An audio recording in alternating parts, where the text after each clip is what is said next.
which is important to do at that corner. Gives you the ability to play more physical in coverage. He's been productive for us. He has a good blend of speed and quickness, and had several tackles for us last year. And so he's trending towards a productive member of our secondary. And he's got that's the name of the game. He's got to be more productive this year, but has done everything up until this point to then does to believe that he's going to be the main guy in the back end. Okay, Marcellus? Pip, had another really good fall camp, and he should. He's an experienced football player. He understands what's going to be asked of him.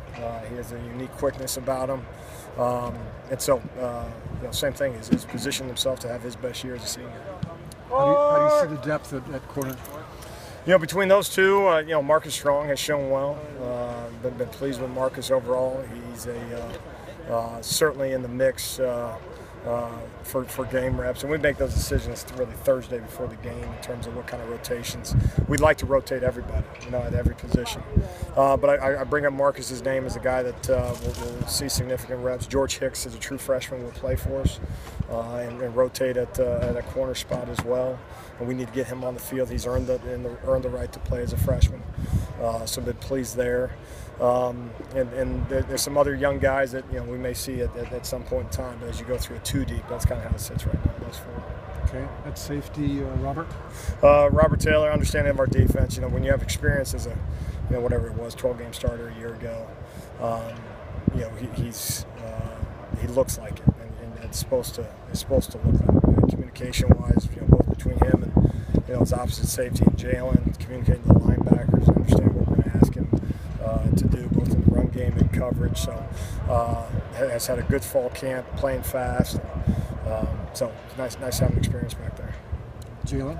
Jalen has played at an elite level for us, and he's got to do it on Saturdays, and we anticipate he will. He anticipates he will, but has really been kind of the leader or one of the lead guys in terms of production, not just in the secondary but on our defense. He has the cover skills to be very, very successful.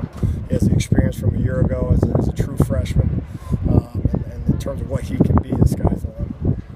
And the depth of that. Sean Harper, you'll see, junior college guy. That'll be a rotational guy that absolutely will play for us.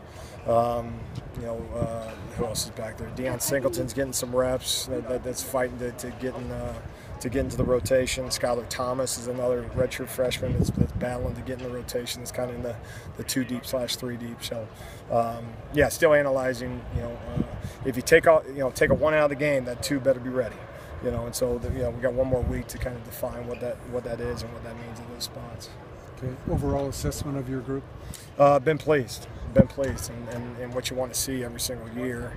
And it's not coach speak, but you want to see the guys getting better each and every day. Spring football looks better than the fall. Fall looks better than the spring, so on and so forth. In a lot of ways, without obviously you're going to have some hiccups, especially many balls that we see thrown over the course of a practice through spring football and fall. It's very difficult for a DB to walk off the field and say, well, they didn't catch a ball on me today. You're going to see so many. And every other program I've ever been at, that's probably more common than the other, And so they're always getting work. So there's always something to work on.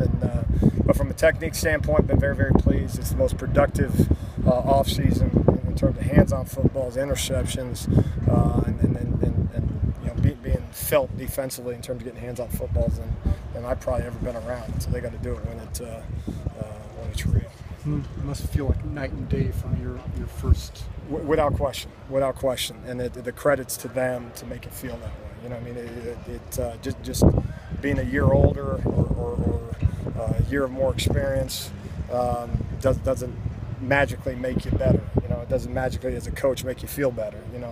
The idea is that they're developing, and obviously we certainly have a hand in it, but they're doing right by themselves to take the coaching points and improve in those areas. So the lights are coming on next Saturday. And defensive as a whole, the experience level is something you haven't had. And I'm trying to think, and I really haven't spent too much time on it, but I don't know if I've been anywhere in 15 years of doing this that have had as much experience as we have. But I'll echo my last statement, is just because you're experienced, if it's not good experience, it doesn't magically win you football games. And so we've been very pleased with the experience. We've been very pleased that some of our hardest workers have been those seniors. those experienced guys, and you know, and even the young guys in the Jalen Thompson. You know, he looks like a guy that's been in the program 3 years, but those seniors. You know, at almost every level of defense, there's at least one, and then a lot of positions there's multiple that you know, bring that experience level. They understand what a practice looks like, which makes it that much easier for us to coach the techniques and fundamentals as opposed to trying to spend all our time telling what our expectations for practice are. So been pleased, but in every scenario, if you want to have a good football team, your experienced players must have their best year, and that's just the reality of it. If you have to overcome your experience, then that's obviously not a good thing. So, you know, when it's been under the confines of practice, we've been very, very pleased with those guys, and they have very, very high expectations for themselves, which makes it fun to coach them.